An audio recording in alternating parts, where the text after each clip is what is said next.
feel like Kobe in the fourth quarter.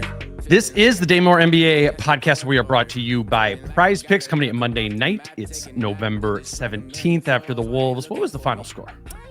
My handy dandy box score here, which you can never take for granted these days. 120 to 96. 120 to 96. So a 24-point win is what I was looking for over the Dallas Mavericks. I'm joined in here. That's the voice of the Wolves beat writer from the Star Tribune, Chris Hine. We're just going to do 60 minutes breaking down that game, right? Just all the way through. Do we want to start in garbage time, or do we want to work our way up to it? No, we could talk about some things from that game, but I think we can just talk about sort of themes from the last week as well, which kind of encapsulates this homestand that the Wolves are on here. And I think, to me, the first thing I had written down just from this last week of a development, a theme, it's Naz being back. You know, we talked about a slow start to the season, various reasons for that on and off the floor. But against Denver on Saturday night, he had 17 points in the first half. And tonight against Dallas, he had 19 points in the first half. How important do you feel that spark is for this team? Incredibly huge, because I think when Naz is engaged, if it affects both ends of the floor, and when he's not, and we saw it with the defense, the double four, whatever we're calling it these days, the Naz Julius front court formation, we saw what can happen with the defense on that end of the floor when Naz maybe isn't as engaged. So I think it's huge for just the all-around health of the team. And it's more than just making shots to me too. It's you see him get frustrated with officiating sometimes, and maybe the effort lags as a result. Tonight it was 12 rebounds, and he was talking about how he wanted to do the little things to get himself going. And that's such a great indicator, I think, rebounds for him, because that has been something that they have been on him about during his tenure here with the Wolves. So you look at the rebounding stats: 12 tonight, 6 against Denver, 12 against Sacramento when he shot 5 for 12. And that was kind of the start of this little mini burst here. It started, 5 for 12 from the floor. He had 12 points against Sacramento, but 12 rebounds shows you 2 blocks and 2 steals that game too. Throw that in as well. That was the start of this. Right. He said it after that game to us too. I feel like I'm starting to be me again, I think is what he said. Yeah, and that to me was the indication that this was bound to happen. I mean, Naz is too talented. He's got too proven of a track record to kind of stay in the tank for too long. And as we've discussed, as I wrote about, there's probably some extenuating circumstances as to why, involving his sister. But right now, this is what Naz Reid has looked like for the large part of the last couple of years here, and it's a welcome sight for many reasons. I do think it is worthwhile to tie the offense, his playing better on offense, to his playing better on defense. I do think that those things play off of each other, and I'm not saying it's been lights out defense in the non-Rudy group recently, but I definitely felt like tonight in the game that unit looked the most like on a string that it has. That was not a good Dallas team. All those sort of things. We'll see. More of a test if that holds. But to me, I think that group has started moving in the right direction, which is critical for this team, because come the playoffs, they're going to need to play without Rudy at times, and just throughout the season, there's 15-20 minutes a night, right, that you gotta solve there. So for the defense to be moving in the right direction as a product of Naz's offense is encouraging. I would add to this, harping on the defense, the Reid Randall defense, when Rudy's off the floor all year, one thing we have kind of brushed over is, from a numbers standpoint, the offense has actually been really good. Really good. Yeah. Even when Naz was not individually playing well, Julius kind of carrying it there, but Naz was providing spacing the whole time. He always provides spacing, even if he's not hitting. I'd say I think we could see a big turn in those minutes that we harped on so much this season. If this sort of sustains with Naz offensively, what he's been doing. I mean, I don't know. Averaging 18 points a first half is kind of a lot. It doesn't need to be that level, but right. But if you get back, that is like a kind of a key tenet of this team is Naz and him coming off the bench and giving him that sort of spark. That's been a huge part of the team. It's why he's earned the money that he's now Yeah. earned. And there's a little bit of, there's not a little bit of expectations, a lot of expectation when you have that kind of contract and you're not on a quote unquote bargain deal anymore. It's like, yeah, this is, even though you're the sixth man, you still got to be putting up starter level numbers. Right. Here's a little trivia question for you. Okay. Came ready. It came. Well, I just got it now. So, what do you think the on-off numbers for the defense when Rudy's off the floor? If you had to guess a defensive rating for the last 5 games, Rudy off the floor, what is their defensive rating? Well, I know for the season it was like high 120s. I looked that up recently. It's moving in the right. I don't know. It feels more like in range of something average, like 117 or something like that. 110. Wow. Yeah. That's 86 minutes over the last 5 games. 110. Wouldn't you say that does kind of meet the eye test a little bit? It does. And I think they found the personnel generally that kind of works with this after some searching and finding. It's Jaylen Clark getting in on those minutes and comboing with some sort of combo with like Jaden and Mike and Ant sometimes as well. Yeah. So it's like kind of 3 of those 4 good defenders, but like good defenders, good perimeter defenders. And I think it just alleviates a little bit of the pressure on them at the rim if these guys are able to stay with their man for most of the drive to the rim. So yeah, I think they found a little something here. Again, small sample size, bad opponents mixed in there, but it's better than it was. They're finding a little something. Naz is a part of it, and he's starting to look better. And just like on paper, that's a pretty good offensive group too. It is. You know what I mean? Like, and Jaylen Clark, I guess you would say, is the worst offensive player of that group. Obviously, not what he's paid to do. But he's kind of been, he has the ability to do a little bit offensively. And then, Naz and Julius, obviously, big offensive weapons. Jaden, what he's been doing offensively this season. And then, Mike is a shooter there. But if it is Ant out there, like that's actually, if I'm going against that group, I'm kind of scared of it, you know, like because that's, if it's Ant, Clark, McDaniels, that's a lot of perimeter defense out there, a lot of wing guard defense out there as well. So I don't know. I think we're just saying, like, when we were in Brooklyn, even 2 weeks ago, we're like, this feels kind of hopeless with the non-Rudy defense. I'm glad we're starting with this because it does feel like a meaningful turn. Meaningful shift, because it was a disaster against bad teams, and now at least against bad teams, it's looking better. So that's at least a start. It's still tough. It's still tough to evaluate just who this team is, how good it is, and all that stuff through, what are we now, 14 games? Yeah. But some of the things that they had to get better at, they are. Not to say, I think Finch had a good line the other night. He's like, I'm not giving us credit for getting better on defense when we thought it was going to be better to start this season. Right. But they are at least making strides in all these areas. And it is with Rudy on and Rudy off the floor.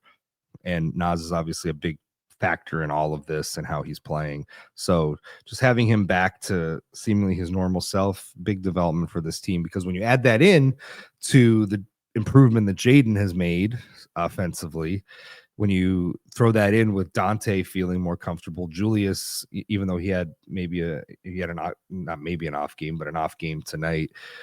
When you throw that into how consistent Julius has been, and now you've got Naz back to where you thought you were getting him, if this sustains, now you're really talking about the team everybody envisioned before the season began. I forgot I have this clip, but I asked Rudy after the game about those non-Rudy minutes and what he's seeing there. I'll play that clip. I haven't seen the numbers, so you probably know better than I do. Yeah, I mean, But, the numbers are but from the eye test, it seems like it's been better the last few games. You know, and then that's. What do you think they need to? What do you think was missing? I think it's really about a mindset. You know, coming in and competing on that end. You know, and once you have that, then you can build from that. You know, and once you have that. You know, you cannot be a terrible defense if you have that. You know, you might not be the best defense, but you cannot be a terrible defense if you just come in and focus and put your mind on those little things that we need to put our mind onto.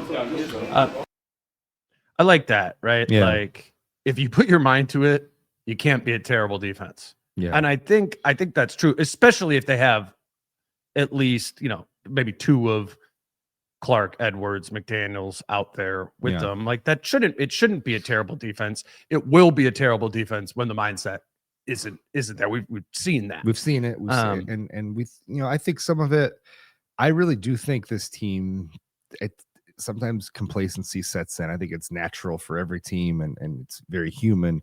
But I think they thought they were going to just waltz into the year as a good defensive team because they have 2 years worth of evidence to show that they are a good defensive team. And maybe they just, I would say, went through the motions in training camp or the preseason, or they just expected it to turn on when the game started to count. But it definitely felt like, I mean, and they're probably not going to be where they were 2 years ago. We've discussed the various reasons for that, the different personnel coming off the bench and the like. But at the core, there's no reason they shouldn't be close to where they were, I think, a year ago. Mm-hmm. And they're finally starting to see that now. Last year, I remember, you know, the first 2 months of the season, what was it? That bench group that had a really good net rating. Was it Naz, Rudy? Well, it was the main three guys. It was Naz, Dante, Nikhil coming in. Yeah, and Rudy and Mike were out there. Rudy and Mike were out there, right? So we've seen this kind of happen before where it takes a little bit of time for the combinations to kind of percolate to the surface. Right. And now we're seeing the right combinations for them come to the surface. The coaching staff has figured it out. They're figuring it out. And now you're able to kind of set your watch by what you can expect from some of these different 5-man groups out there. And I think finding this combination with this group around Naz and Julius has been, you know, one of the stealth kind of storylines of the season so far. And I think Jaylen Clark is just a huge part of that. Like they need to replace Nikhil. That was supposed to be Shannon and Clark replacing Nikhil. Shannon's struggled a little bit at the beginning of the year and now has been hurt for a week plus. Yeah. But Jaylen Clark is a maniac, you know, and it feels like it's giving that group juice. Finch was asked about Clark after the game. So often when you talk about like spark plugs off the bench, it's microwave scorer kind of guys. But you've had Nikhil and now Jaylen. What kind of weapon is that to be able to bring somebody who can change the game in that end? Yeah, it's huge. Tone setting and, you know, different. You know, Nikhil was kind of more 94 feet of frantic pressure and then make a bunch of shots and get you on a run. But, you know, Jaylen just makes these plays out of nothing. He's super handsy. You know, he's active on the glass. He makes shots in a timely manner, but mostly he just sets the tone. He can guard whoever you need him to. He gets a lot of loose balls, hands, deflections, and kind of momentum plays. You know, it makes these defensive momentum plays. He's doing it in the fourth when you guys are up like 30. I mean, does it sometimes take guys who are just wired like that? Yeah, no doubt. He's just like a dog chasing a car. He just keeps going, and you know, that's just how he plays. That's what we love about him. He knows who he is, and he does it to the absolute best of his ability all the time. Or can we just pause? Like Finch has come up with, like, over the years some really great ones. I think the first one was Stray Voltage, if you recall. So good. Yeah. I think that was the first kind of Finch-ism that we really incorporated into the lexicon of how we talk about this team. But Jaylen Clark, like, dog chasing a car is like, dude, that's so good. It's a really good image. It's a really even good like image. the way and he as kind a of writer, runs. I'm kind of mad I didn't come up with it myself, to be honest with you. The little run on his like tippy toes sort of thing too. There's something like sneaking up from behind.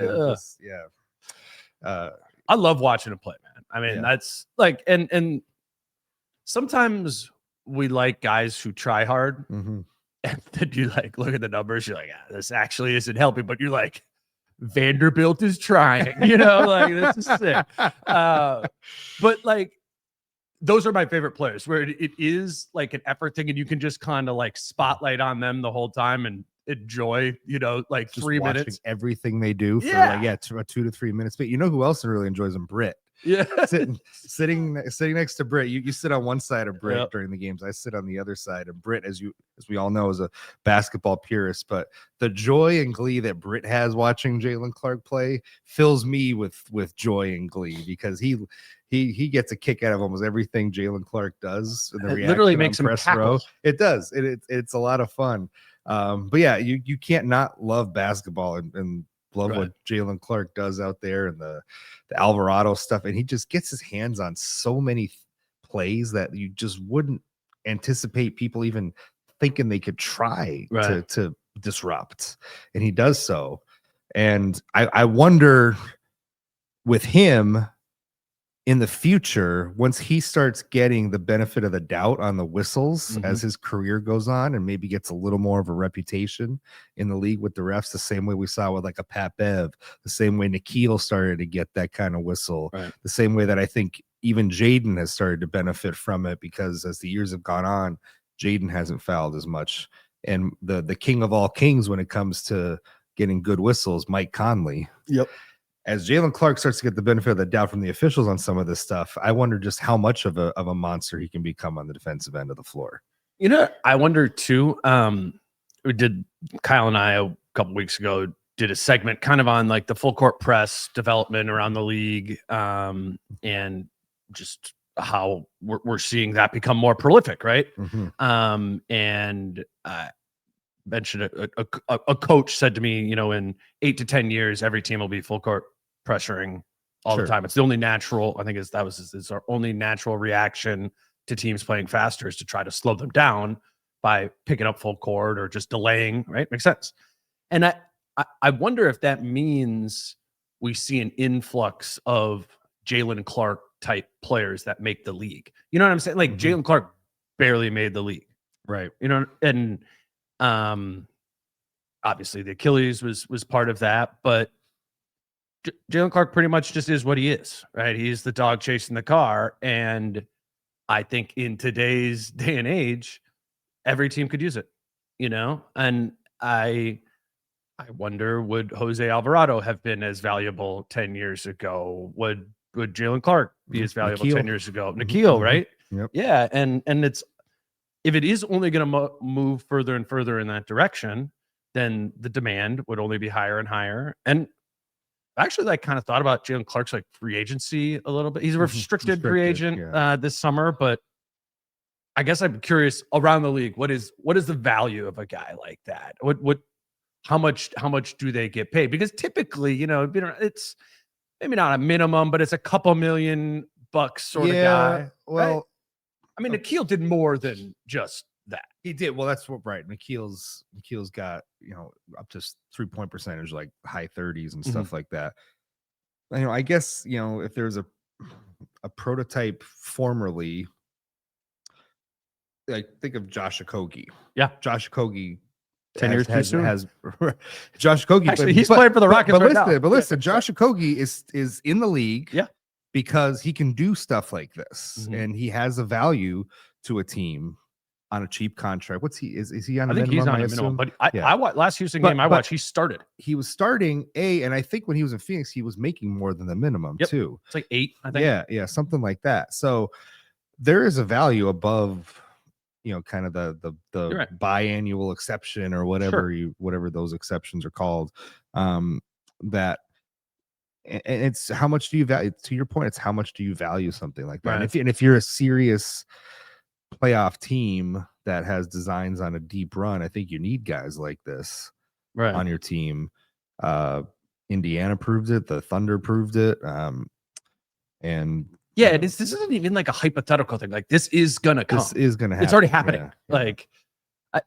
I'm curious to see that. But to your point, restricted free agency is a whole different ball game than Mhm. unrestricted free agency, and teams generally don't want to mess with restricted. Other teams don't want to mess with restricted free agency because it's a long process that can tie up their books for other guys that may pass them Mhm. by if they're trying to get somebody else. So Right. the Wolves hold, if we're going down that road, the Wolves hold all the cards in this situation of a restricted free agency with Jaylen Clark, generally Well, speaking. they but- hold the right to be able to match any Right, contract. right. If anybody doesn't which know what that generally is. would just scare everybody off Mhm. from even trying. So Unless it's like unless you're a different team and you have a very different view of the value of that. The Wolves aren't a big full court press team, right? Right. And they haven't been, but I don't know, maybe Portland next year is like, sure, maybe he's worth but the 10 thing to is, them. But the thing is, when in restricted free agency, once you offer another player on another team, the other team, you're now tied up because you have to wait to see if you're going to get that offer. You're tied up for a whole week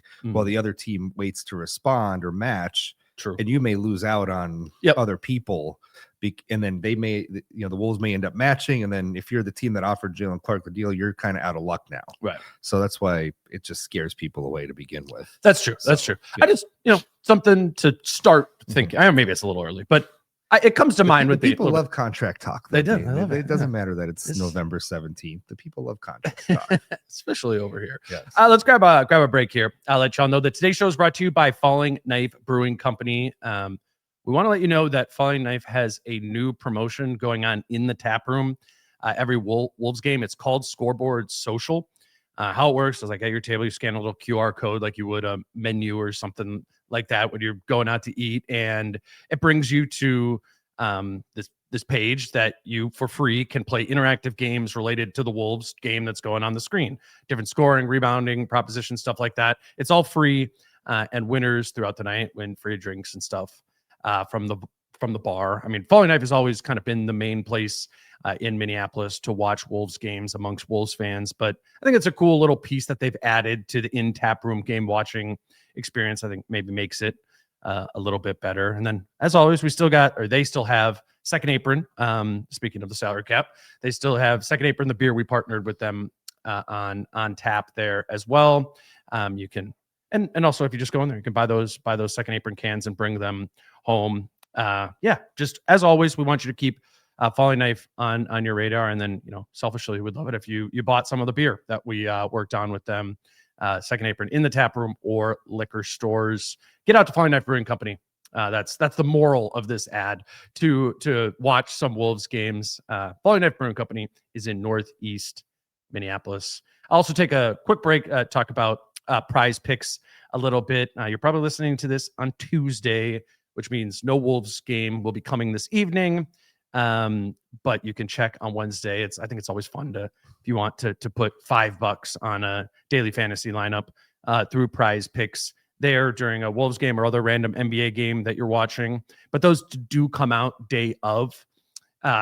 However, in the NFL, though, you can look ahead the Sunday slate of games for, week 12 next week?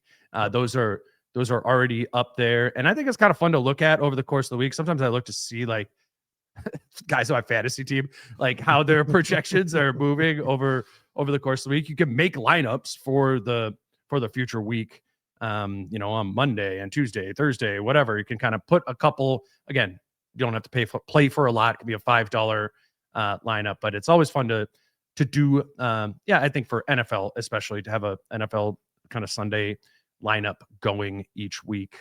There's always something going on over at Prize Picks.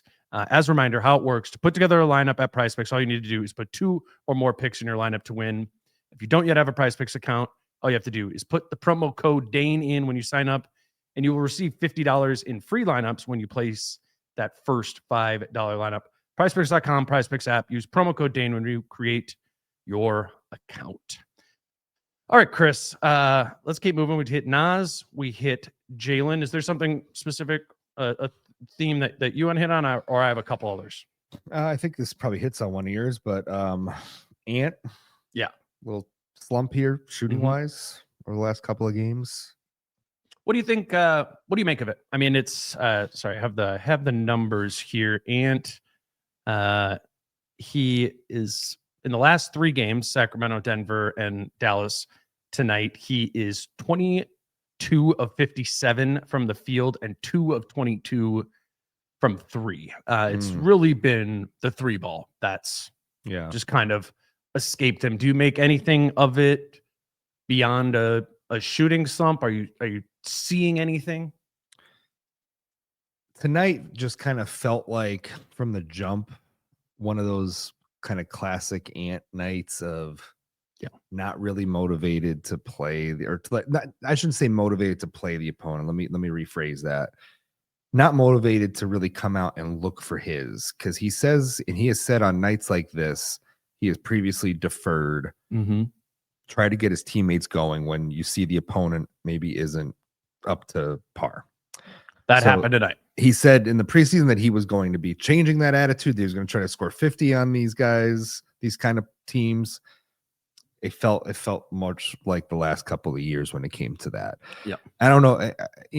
Again, I watch a little bit of, you watch a little bit of body language and things like that. He picked up an early foul tonight on like the first possession that Dallas had.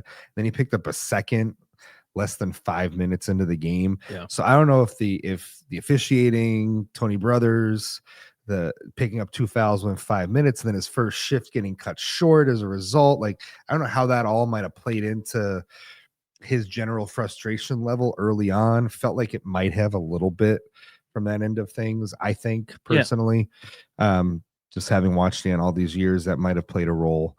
But as for the shooting, I think it happens. I do too. I'm with you on that. I think in the Denver game, he just started. It was a little weird shot selection-y, and I felt like he was trying to get force his way out of that slump. But I mean, he had 0 points in this game with 3 minutes left in the second quarter. I wrote down. I don't know, maybe this was naive, and just I was so impressed with the first 5 or 6 games of the season that we watched from him. I did kind of think we were past some of this. Yeah, I thought so too. And I don't know, maybe that's again a especially naive, because unrealistic. He's had some really good performances against this level of team so far this year. You know, the 2 games against Utah, he played great in both of those games, and those were the exact examples of where he might have come out slow in previous years. And he came out in both of those games. You know, the first game when they won by 40, he was lights out in the first 12 minutes. And then the third quarter of the second meeting, he really turned it on, and, you know, they turned that into a relatively comfortable win. And so I was thinking we were going to see something like that tonight, and we just didn't. Especially coming off of the Denver game when he was pinning it on himself and saying, if I just make shots, we win. I thought he was going to I thought he was going to try. Right, I thought he was going to come out too and try to get himself really, really going. You know what I think sometimes?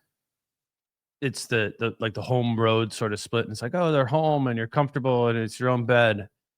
I just know from talking to some players and stuff over the years, sometimes home can be not necessarily harder, but there's just naturally more distractions. Yeah. Right. Where when it's on the road, what it's been called the bunker mentality, it's just the 20, or the 15 players and the coaches revolves around the team for those couple of days. Yeah. And I'm not that's a bad distraction for Ant. I have no idea, even if he is distracted, but I thought about that this way. I was like, okay, so you got this homestand, you got a game on Friday night, people there, you got a game on Saturday night, right? It's kind of like your whole weekend, and then you're kind of back here. I don't know if for NBA players that's as recharging. Looking at, we're home for 8 straight days. I don't know if that's as recharging as it seems on the surface, right? You're not wrong, right? Especially if you have folks coming into town or whatever. Yeah, which I think Ant did the weekend. I mean, at all times of the year, these guys are always going to have people coming in and out of town. It's just kind of how life is in the NBA. But again, I think this is us making excuses. I think this is really nitpicking. He's more than capable of putting that stuff aside and coming out and playing a strong game against a really shorthanded opponent.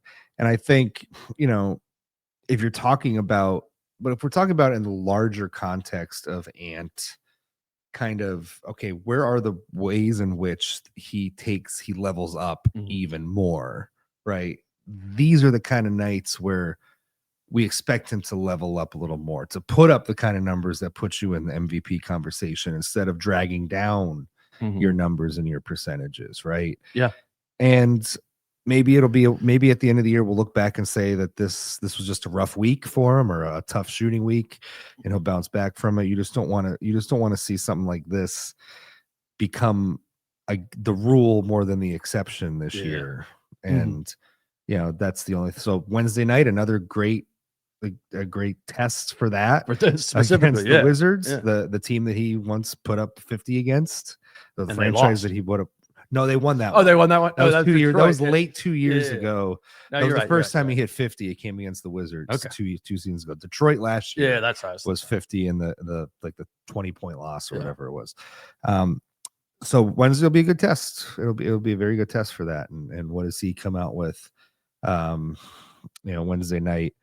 Friday night when they play Phoenix, not anticipating that being a problem. They never have a problem getting up for Devin Booker and Phoenix Suns, but 4-game homestand, another opponent that's going to be in here, and you can kind of just tell in the arena the energy too, right? Like it's not Denver, right? It's not the excitement of a big time opponent, and you wonder how much of that leaks onto the floor with the players. And I think in Ant's case, it definitely does sometimes. Well, and they smoked Dallas tonight, so where it's hard to go in too hard on this when it when it was a win. But it is a little bit of an extension of the weekend, is why I think it's sure smart for us to bring it up. But from those shooting numbers, like 22 of 57 in the last 3 games looks bad. Like that's well under 50%. But the 2 of 22 from 3 makes it so he's 20 of 35 from 2. That's not bad. Right. It's my assumption as of right now is it's a 3-point shooting slump. And I think there's ways that they can, design for him to try to get into a rhythm in that early in the Washington game. And that's important because for Phoenix or for better teams, I'm not sure this team can afford many 1-for-8 and 3-point shooting games and expect to be competing with the other, other top tier or even maybe playoff level. Oh no, level teams. I mean, they lost to Denver in part because he was 0 for 8 from 3-point range. So, absolutely. I mean, when they're going to need that 3 ball to be on point. I was just kind of looking over the stats from last year. Don't really recall a stretch like this. There were definitely off nights here and there, but never an extended slump for him from 3-point range. There were in previous seasons he had extended slumps. Like I remember 2 years ago, down the stretch of the season, I think he might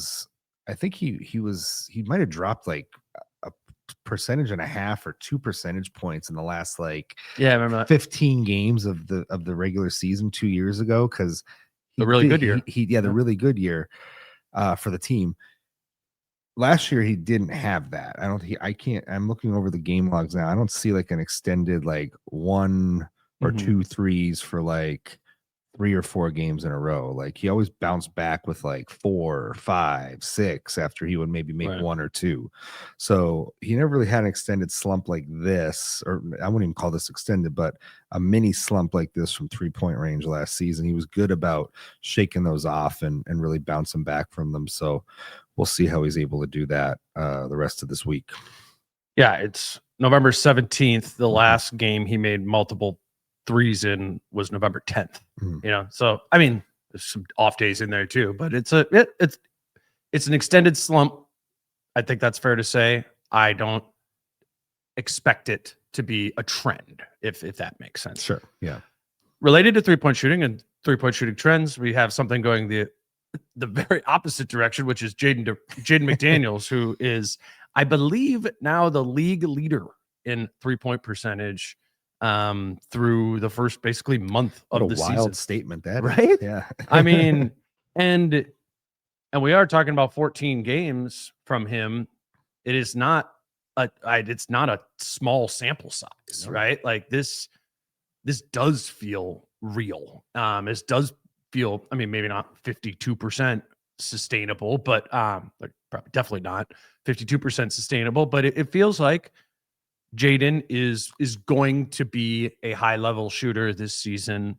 I asked Dante in the locker room, I don't have this clip, but I don't know. I was thinking, ask Dante, a shooter himself, like what he's seeing that's different in Jaden with his 3-point shot. Mhm. And how he put it, he's like, he's doing so many other things that are like give him energy and give him rhythm. Obviously the defensive stuff that he's doing, but so many more mid-range shots, so much more stuff around the basket, that this level of usage from Jaden takes him out of those game scripts where he's just sitting in the corner and his night offensively is made or broken by, you know, what he shoots on those 6 corner threes that he gets on the night. Like I get, and we could feel that, right? We could feel those nights. I don't feel like I felt that once. You haven't this season, you know, and obviously he's been making a bunch of them, but I'm sure there's been times where he's missed 3 or 4 in a row over the course of a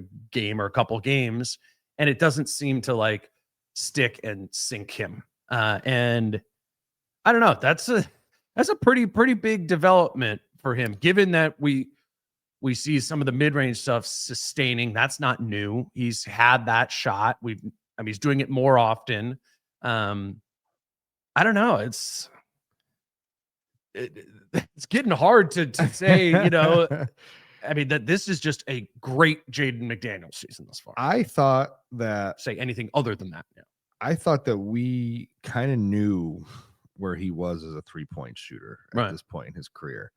That the 40% year he had in 22-23, that was more of the outlier.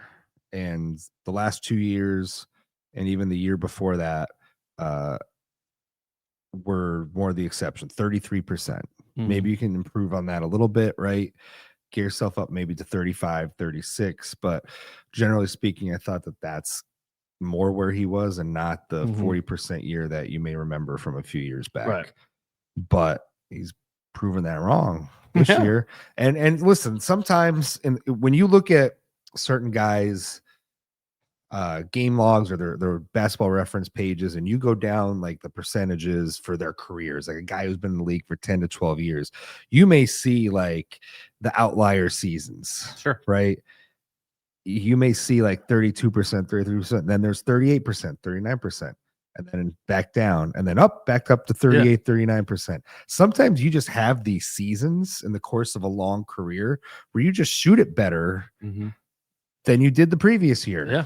And then maybe next year you take a dip again. Right. I think in the course of guys' careers, you just have better shooting seasons for whatever reason or another. Maybe you're totally healthy. Maybe in the off season you just had a better work regimen, or you were healthy in the off season that you put in the work, or maybe you were hurt another off season and it affected your shooting going into the next season. Sometimes the circumstances just line up correctly. Right. And right now everything's lining up correctly, because I think the continuity on offense and we've talked a little bit with Finch about this, Jaden is a huge beneficiary of the hot start the offense has had, the smooth start that it's had. And I think it's showing in his shooting numbers as well. Yeah, no, And, absolutely. yeah. It really is only like the like the capital S shooters who like are kind of right at that 39 to 42% every year. And Jaden isn't that, you know. He's not a Dante DiVincenzo, right? He's not a JJ Redick, you know. He's not one of those guys that is just kind of bankable in that sort of way, which leads to some of that variance. But I think what we're learning with Jaden is that 1 year, his second year, do you have it up? Is that the year when he shot 41%? The third year. When he shot. Yeah. Yeah. And that felt like something we were going to bet on being a career-long outlier. Yes. I would have said, if we would have talked about this 6 weeks ago, I'd be like, I'm not sure Jaden's going to ever be over 40, percent again. But he's proven that theory wrong. And probably part of it is what he did in the offseason. Obviously, part of it is how he's being used differently on this team. And I think a big part of it, man, is the being empowered by his teammates to take them. They treat him like somebody that they are confident will hit those shots. You know, that is a 40% type 3-point shooter there. I just feel like Jaden is extremely comfortable. And for something like shooting, I just think general comfort goes just a really, really long way. Yeah. And I think he's, by this point in his career, we talk a lot about knowing who you are. I think it took a while for him to get there because he was searching through different identities of this team. Where do I best fit in with this group? Where do I best fit in with Kat and Rudy? Where do I best fit in now with Julius? And hard questions to answer when you are a lower usage player. How do I best fit in the puzzle around these guys? And when it's constantly changing every year and a half, or whatever it is, you got to recalibrate your own game. And now it just looks so smooth. He looks so assured, whether he's in transition, whether he's driving to the basket, looking for Rudy, finding his own shot. It just all looks so easy for him. It looks like what he wants to do. Yeah. You know what I'm saying? Like you somewhat predetermine like what you're going to be doing. He seems like unfazed by what they're trying to take away. It doesn't feel like when he is going off the dribble or getting to that mid-range pull-up, it doesn't feel like something they can take away. Is he going to be able to sustain that mid-range clip? Like, I don't know. That's the question. But right now, it feels like if he wants to press that button like over and over again, I feel confident he can get to that shot, right? Yeah. And the mid-range one isn't totally a brand new thing. Like he's kind of had that in his game, not at this volume, but like he's had that. So that feels pretty. And they're also like 9-foot mid-range shots, right? 11-foot mid-range shots. I think cleaning the glass in places like that, they classify it. They break it down by shorter versus longer mid-range, and he takes this shorter mid-range, and obviously he's hitting it at a very good clip. It's to the point where it's like, yes, it's a mid-range shot, and we always hear mid-range shots inefficient. Not when he takes those 9-footers. Yeah, those are as bankable as it gets in terms of mid-range shots right now. Yeah, 4 to 14 feet. I guess this is before tonight. I don't remember what he did, but 26 of 58. 58. That's a lot. That's a lot from short mid-range there. 45% in that range, and only 9 long mid-range shots, which is the 14 feet out to the perimeter. Like, those are the right ones for him. And not saying X out a long mid-range shot if it's there for him. I think he's earning the ability to take just a wide range of shots. But I'm looking at this right now. This again before tonight is 49% from 3, 74% at the rim, 45% on that short mid-range shot. Like those are really good numbers at each of those ranges. Yeah. For a wing player like he is. So, but the thing I'm going to harp on, not tonight. I don't know how much weight we can put on tonight. Only 6 shot attempts for him tonight. Sure, this was his lowest shot attempt number of the season. Interesting. But again, he played 23 minutes. Felt like a preseason game. That's a good way of putting it. I'm just trying to be cognizant of his shot volume throughout the course of the season, and this was only the second time all season that he did not hit double digits in shot attempts. So we were worried about that when Ant was out, and when Ant came back, like, is Jaden still going to be a big part of the offense? The answer has been yes, he still is, and I think they realize that and are making a point to make sure that doesn't change. You're right. He is still a big part of the offense. I do think that will be an ongoing sort of thing over the course of the season is Ant getting the usage that he wants to play at, Julius getting the usage he wants to play at, while Jaden at a lesser level is, but getting the usage that he wants to play with. And we've heard they need to make sure Dante's getting his shots as well. And now you've got more Naz, which gives you a little less of a need of Jaden, so I don't think it's going to be the only game that he only takes 6 shots. I guess put it like that. I don't think it's going to be an every night where he's doing, what he's done, but it's very good for the team to know that he can do this and not that it's flashes. We have seen extended stretches of this from Jaden, and Yeah, I mean, 14 games in this season. This is over 50% from three. Like that's no joke there. Today's show is brought to you by Skims, and we are excited to have Skims back as a sponsor for the holiday season. You know the drill. Skims is now available on the men's side of things, specifically men's underwear, and I promise you they would make for the most comfortable men's underwear you could gift to a family member this holiday season. My personal favorites are the stretch 5-inch boxer briefs because they're a two-way player. Wear one pair to the gym, another pair for lounging at home. With Skims, you don't need to have different brands of underwear for different activities.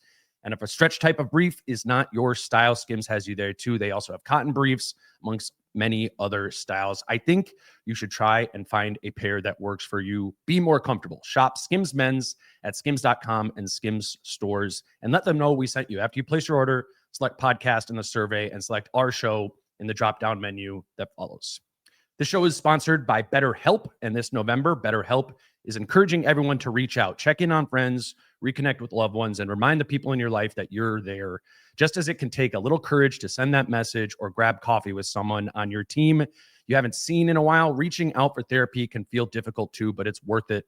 It's almost always one of those things that leaves people wondering, why didn't I do this sooner? We know the holiday season isn't easy for everyone, and it's important to stay connected. We're healthier when we have community and when we have support. With over 30,000 therapists, BetterHelp is one of the world's largest online therapy platforms, having served over 5 million people globally, and it works. With an average rating of 4.9 out of 5 for live sessions based on over 1.7 million client reviews. This month, don't wait to reach out, whether you're checking in on a friend or reaching out to a therapist yourself. BetterHelp makes it easier to take that first step. Our listeners get 10% off their first month at BetterHelp.com/DaneMoore. That's BetterHelp, HELP.com/DaneMoore.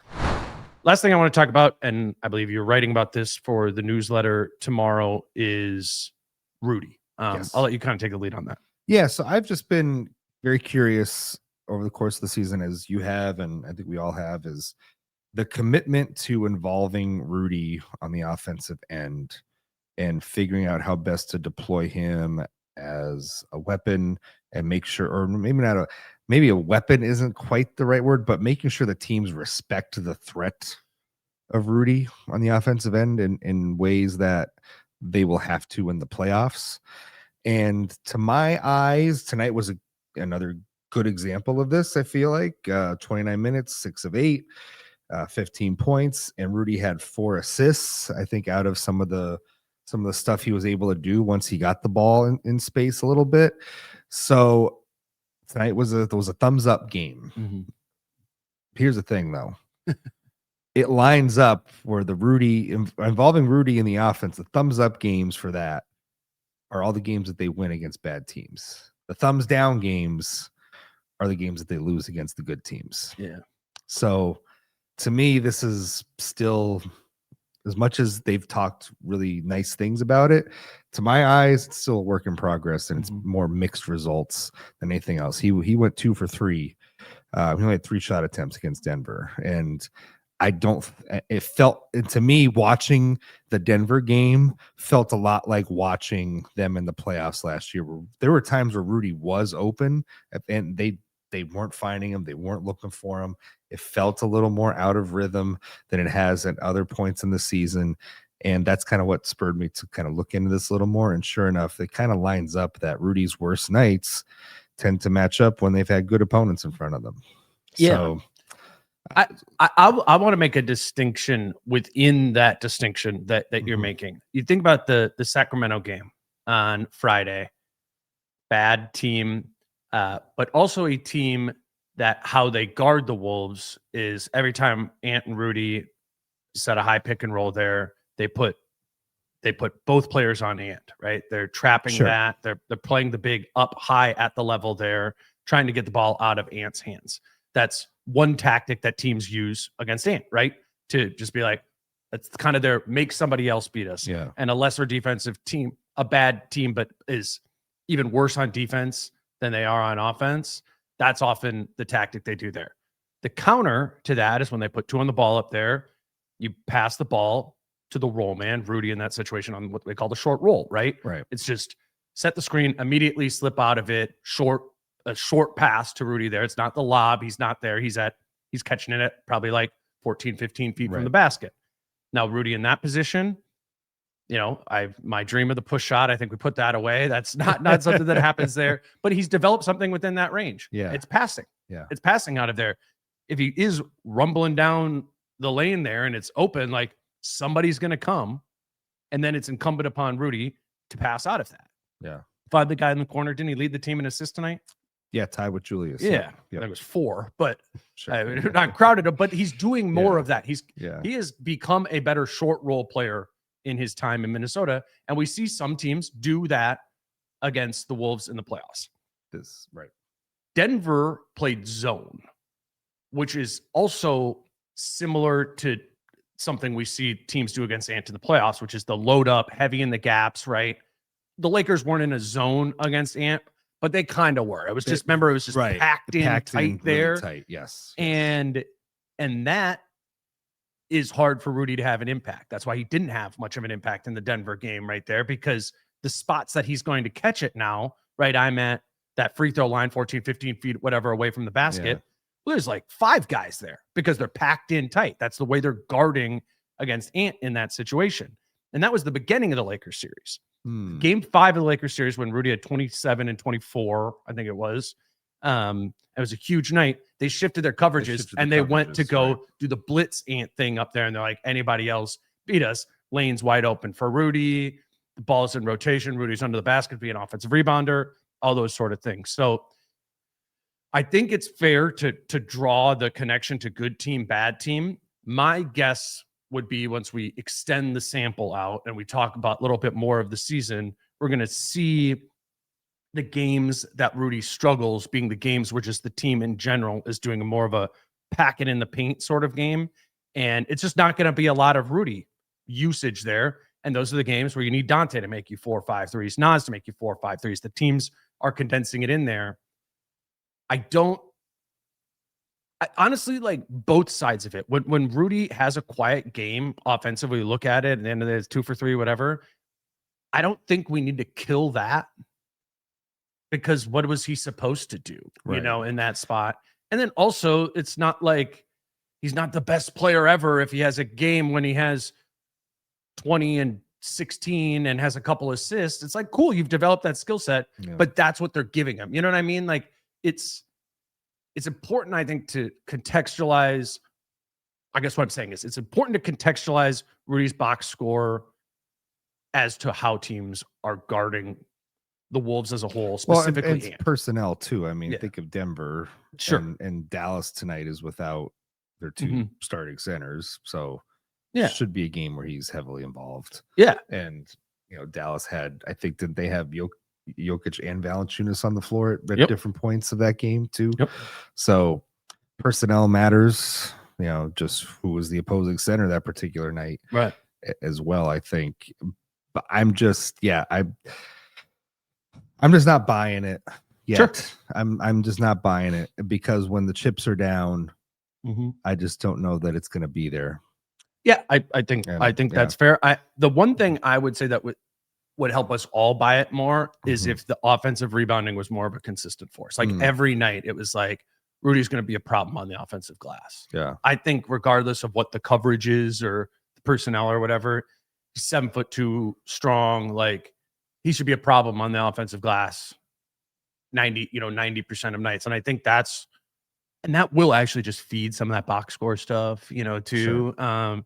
And you avoid the 4 points, 7 rebound sort of games, if there's more of just that. I think that he's doing a good job in the short rolls. I think he's doing a good job of kind of finding space in the offense. But yeah, I think what we're all craving is a consistency from Rudy. Yes. And you're not buying a consistency yet, which is fair, because it hasn't been consistent. I mean, tell me how different it was last year. We were talking about some of these same things last year, though, getting him on the short roll and doing this and making decisions out of that. Like, they were doing that stuff last year. To your eyes, is it to the same extent? Is it more? Well, he was taking the push shot. I mean, one thing would be different. Yeah. He's not doing that anymore. He's looking to pass on the short roll. Okay. Or he's getting into, which I don't love, but he's doing a little bit more of that like catch sort of Euro finesse finish. Yeah. Like, that's what's kind of replaced the push shot, sort of little 8-foot open bit there, and he's making more of those.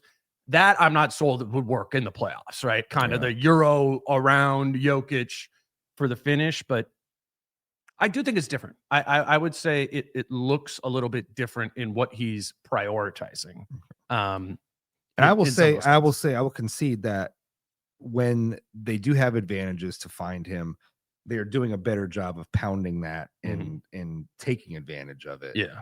When the opportunities present themselves, which they didn't always do last year, especially early in the season. So I do give them credit for that there's an whether it's Jaden, Julius, like these guys I think are finding him more, and they are being more intentional about what they said they were going to do. So I want to give them credit for that. Again, it's just against bad teams. That's all. Yep. Nope. Totally fair. I mean, I can't argue that. The one thing I've liked is when he's not involved in the action of like Julius is driving left, like Rudy's is spacing himself away from the rim. He's not making it so his guy can just be right there to help Julius. I think that's actually part of why Julius has had such successful like isolations this year, right? Yeah. It's just like one guy, right? Last year, obviously, specifically at this time of the year, Rudy's in the middle. He's like posting up, and Julius like, get out of here. I'm trying to go. Like literally, the Toronto thing is I'm trying to go. I have an advantage right here. I'm trying to go one-on-one, and frankly, I'm not trying to feed you for a post up, like which makes sense on Julius's part. Like Julius in an isolation is a higher percentage play than Rudy back to the basket post up. Rudy fought that a ton last season, especially early on. And I think to Rudy's credit, he's letting go of some of that and kind of moving more into like I'm just trying to help the other guys be an advantage situation. I asked him about that after the game. Just talking about how you're doing a better job of spacing underneath the basket when Anthony and Julius are kind of attacking. What has it been like kind of figuring out how to best do that? Because it's always tight. Yeah, just try to sense the floor, sense what's going to happen, and put a lot of pressure on the rim. When I'm down there, my man has to make a decision. If he helps, it's an easy lob, it's an easy drop off. Or if he helps, they have to bring another wingman. Then it's a corner three. And sometimes I'm on top of the floor, so to set screens, get my teammates open too. So I'll shoot a couple threes, whatever you prefer. But it's about being aware of my teammates. I've done this my whole career, just whatever I do, try to contribute to the success of my teammates and success of the team, whether it's running the floor, rolling to the basket, all these things. If it frees my teammates and it gets them easier shots, it's worth it. I mean, that is a staple of Rudy, right? It's like he is trying to do the things to free his teammates. He did that in Utah for forever. I think it's just a different set of answers now, right? It's different things that this Wolves team asks him to do offensively than that Utah team did. They play offense differently. Like Quinn Snyder in Utah was the most structured coach in the NBA at that time. And I think it's fair to say Chris Finch is one of the least structured offenses in the NBA. They both worked. That was a really good offense in Utah, and this one has been a really good offense in Minnesota. But it asks Rudy to do some different things. And what I take from that answer is I'm starting to figure out what that is, for this Wolves team. It might not lead to big box scores, but I bet you it leads to a better offensive rating when he's on the floor. And it has been. And again, to be fair, the offense has been great to start. I guess I'm just looking at it through the prism of April. Yeah. And that's fair. It's not going to be against Brooklyn, against Dallas, against not going to play them Charlotte, in the playoffs, not going to play them in the playoffs, not going to play them. It all looks good. It all looks fine and dandy against these teams, and they're able to do exactly what they want to do. And as they say, just can you do it when the lights are a little brighter? And we're not taking, actually, one of the last ones we did was after that Brooklyn game, and we're like, hey, this is actually important that Rudy does bring it against these teams. Yep. And for a team that doesn't always take a team like Brooklyn seriously, like at least Rudy's putting up numbers in those spots. But Correct. I get what you're saying. It's not something that you can full-heartedly like believe in when they have a stretch of 3-4 games in a row against good teams, and then certainly it'll be good teams in the playoffs there. Anything else on the newsletter? Just subscribe for free on the newsletter. You don't have to have a Star Tribune subscription. I will try to get the link out before it hits people's inboxes tomorrow. And holidays around the corner. Got the book behind me here. There you go. Always good to buy, 2-3 copies for the family. Hold a story hour, hold a book night, get the kids involved, whatever you want to do. You could buy it like book on it's not called a book on tape anymore, right? Audiobook, yes. It's midnight. Audiobook is available. No, but that's an option. There too. is an audiobook. It is not me doing it. So you don't have to listen to my voice. But the audiobook is available, and I believe if you have Spotify Premium, you could just stream the audiobook. So cool. Go ahead and do that. Any way you want to support, I like I said, if you haven't gotten it yet, I think people will enjoy it. Yeah. Christmas present, holidays. Exactly. Yeah, absolutely. So check out that newsletter from Chris. Does it come out on Tuesday every week? Tuesday every week, right around noon, give Cool. or take. Yeah. And obviously, in addition to the rest of his coverage as well, it sounds like he's going to be writing about or wrote about Rudy for that, and I'll have some numbers and such in there as well. I appreciate you doing another one of these late night immediately after the game pods. It's a little bit easier to come and do it here in the studio than it is in a weird basement at Madison Square Garden. I agree. And security is not chasing us out of here tonight. No, they're not. All right, man. This was fun. For listeners, I guess coming up next will be Jace and I on Wednesday morning. We'll get Britt in on Thursday, and then we'll have Kyle round out the week on Friday. Looking forward to seeing where this team goes. Until then, he's Chris. I'm Dane. Peace out. How I'm feeling, man, I hope it never stop, yeah. Green and hot so you can find me in the crowd, yeah. Don't let standards ever bring you down, yeah. Hope you